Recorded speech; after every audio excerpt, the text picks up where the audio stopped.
May 18th, 1965. 3:30 in the morning. Damascus is silent when they bring him to Margier Square. His hands are tied. A black hood covers his face. Around him, Syrian security forces hold back a crowd that has been gathering since midnight. The man under the hood has had dinner with Syria's president.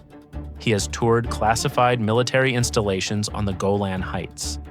He has sat in closed briefings about troop deployments, Soviet weapons shipments, and attack corridors that Syria's own generals considered untouchable. 4 hours ago, senior Ba'ath Party officials were still debating whether to give him a cabinet position.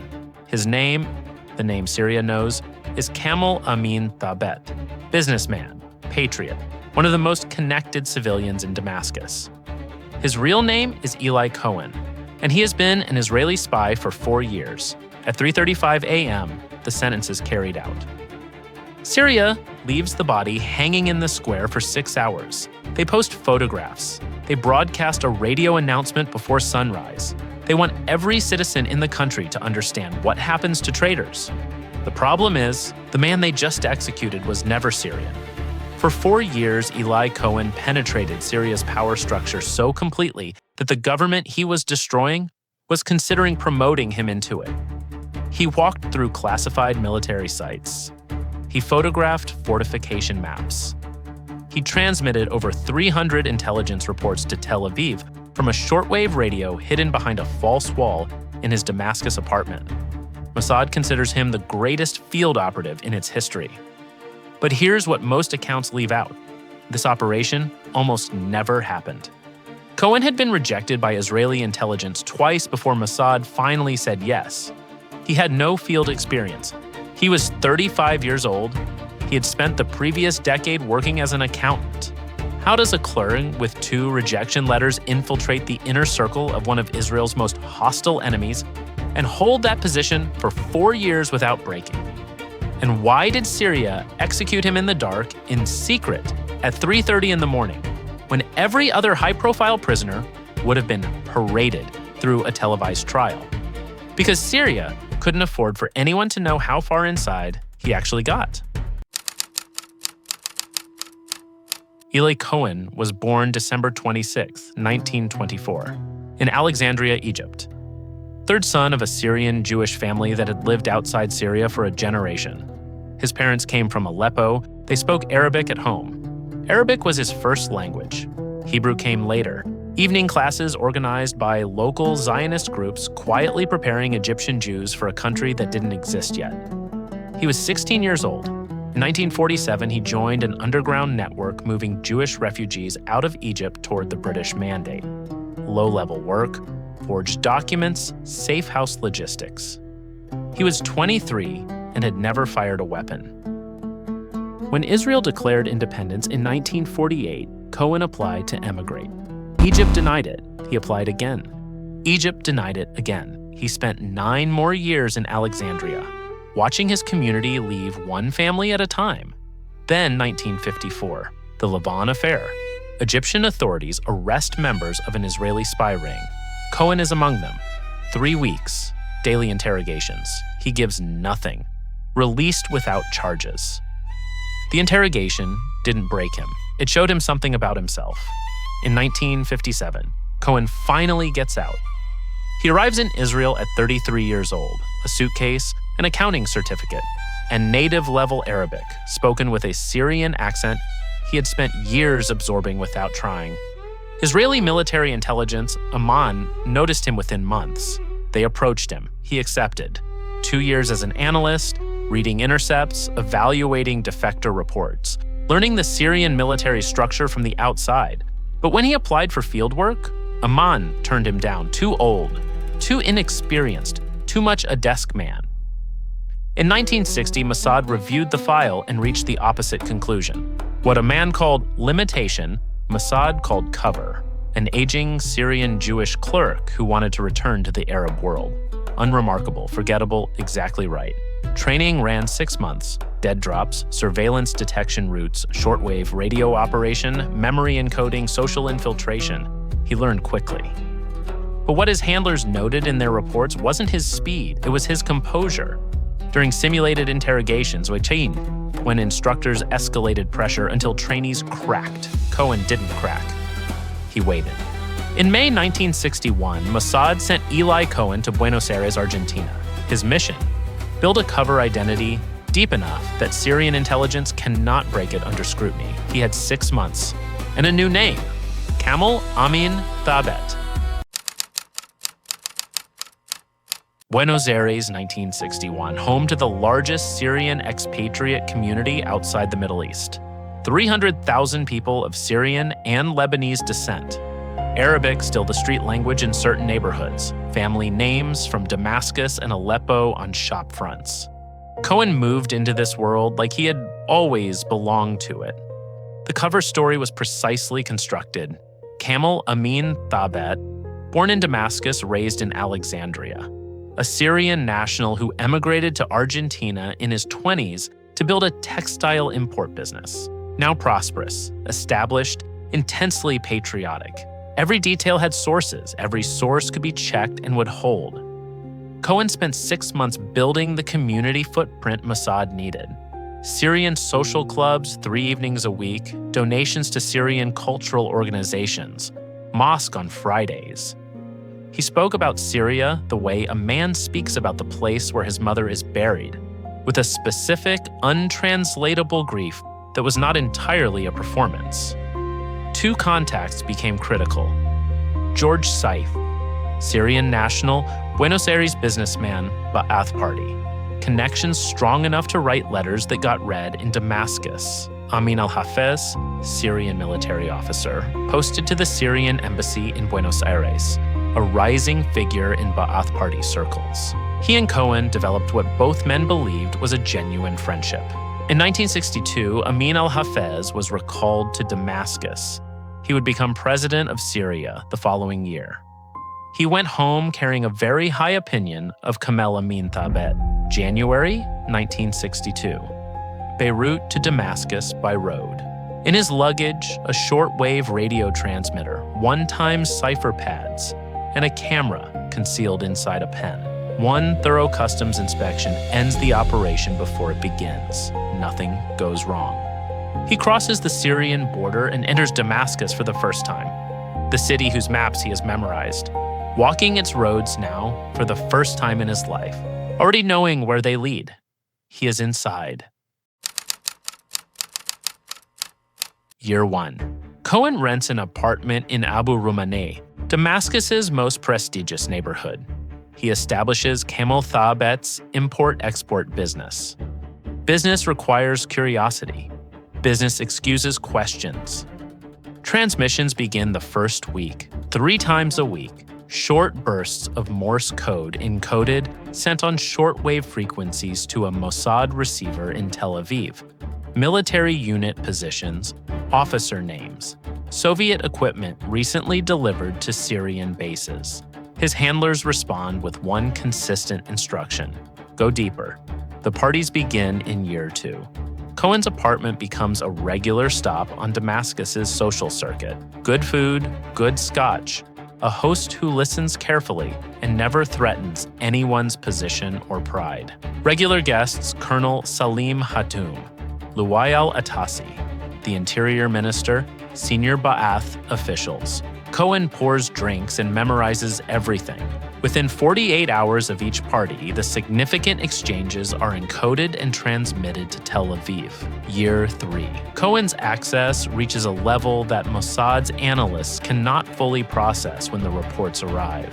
Syrian military officers take him on a personal, guided tour of Golan Heights fortifications, every bunker, every artillery emplacement, every anti-tank ditch and trench line. Cohen stands at each position and asks the kind of questions a curious civilian investor would naturally ask.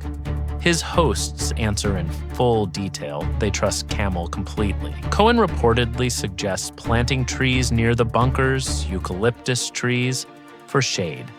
To give soldiers some relief during summer deployments, the The officers consider it sensible. Trees are planted at Syrian firing positions across the heights. In June 1967, during the Six-Day War, Israeli forces advance up the Golan, capture the heights in under 30 hours against fortified positions that should have held for days. Some credit the trees. By year 4, he has transmitted over 300 reports, Syria's complete military order of battle, command structure to battalion level. Soviet weapons inventories that Syria publicly denied possessing. He's also being discussed in serious conversations among Ba'ath officials as a candidate for Deputy Minister of National Defense. The Israeli spy is weeks away from a Syrian cabinet appointment. Then something changes, something Cohen cannot see and cannot stop. Soviet military technicians arrive in Damascus in late 1964. Among the equipment they bring, truck-mounted radio direction finding units, mobile, precise, designed specifically to locate clandestine shortwave transmitters by triangulating their source across a city grid. Syrian signals intelligence begins noticing a pattern in autumn 1964. A shortwave transmission, encoded, brief, appearing on an unlicensed frequency 3 times a week for 3 years, always the same duration, always the same encoding signature, as regular as a clock. They know it is a spy, they do not yet know whose. The equipment narrows the search. District, block, building. January 18, 1965. Cohen is transmitting his morning report to Tel Aviv, headphones on, fingers at the key. Syrian security forces enter the building at 9:15 a.m. They breach his apartment door 2 minutes later. Cohen is at the radio, headphones on, still transmitting. The signal cuts mid-sequence. In Tel Aviv, Mossad monitors listen to the silence and understand immediately what it means. The evidence in the apartment is total. The transmitter, code books, one-time cipher pads, photographs of classified military documents, a false wall panel concealing a secondary cache of materials. There is nothing to explain. There is nothing to deny. Cohen is taken from the apartment at 9:22 a.m. Syrian officials who attended his parties and eaten his food shown him classified military sites, come to stand in the interrogation room and look at him. Some reportedly cannot speak. He is interrogated around the clock in rotating shifts for 21 days. February 28, 1965. Trial begins before a military tribunal. Cohen makes a statement. He does not deny what he did. He says only that he acted out of love for his country and his people. The tribunal deliberates for 3 weeks. The verdict takes 4 minutes to read aloud. Death. The execution is scheduled for 3:35 a.m. Syria chooses this hour deliberately, not to hide it, but because dawn would give foreign governments too many hours to intervene. They have already refused too many. At 3:35, the sentence is carried out in Marjay Square. The body hangs for 6 hours. Syria broadcasts the announcement at sunrise. In Israel, the country goes into mourning. Nadia Cohen has spent 4 months petitioning every government she can reach. She is 33 years old with 3 children under 8. She has written to Pope Paul VI. She has written to Charles de Gaulle. She has written to Lyndon Johnson. She is not a government. She is a woman trying to get her husband back before they kill him. She does not make it in time. She never gets to say goodbye. She never receives his body. Syria refuses every request for repatriation.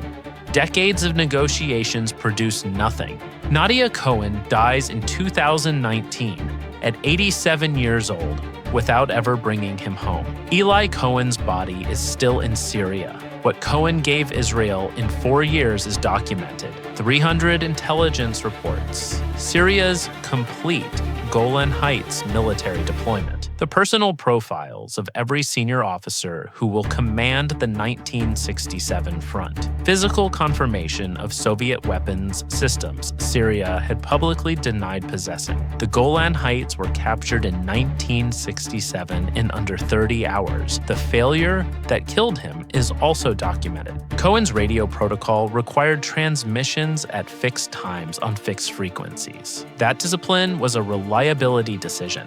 By 1964, it was a targeting signature. A rotating schedule might have kept him alive for another year, or 2, or 10. He was also working entirely alone.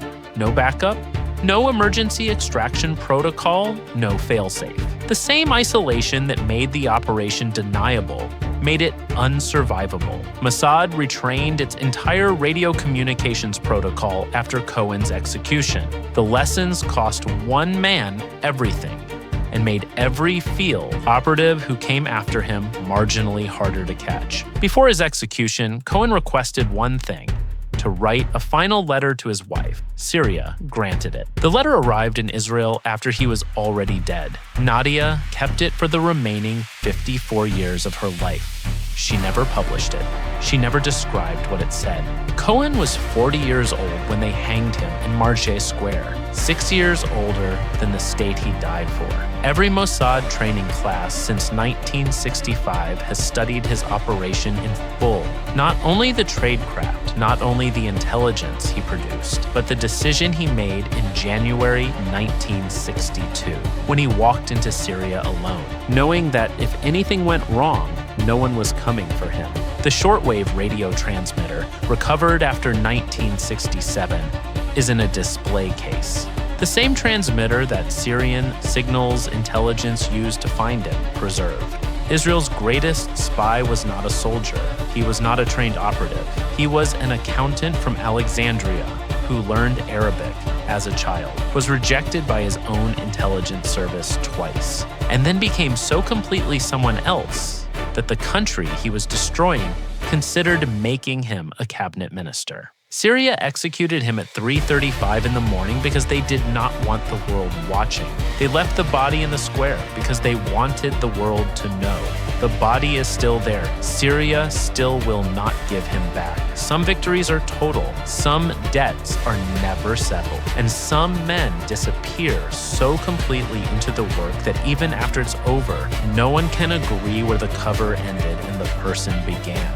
If you want to see what happens when another deep cover operative lives so deeply inside enemy territory that even his own side can't reach him, the Soviet sleeper agent who lived as an American painter in Brooklyn for 9 years and gave nothing even after they caught him.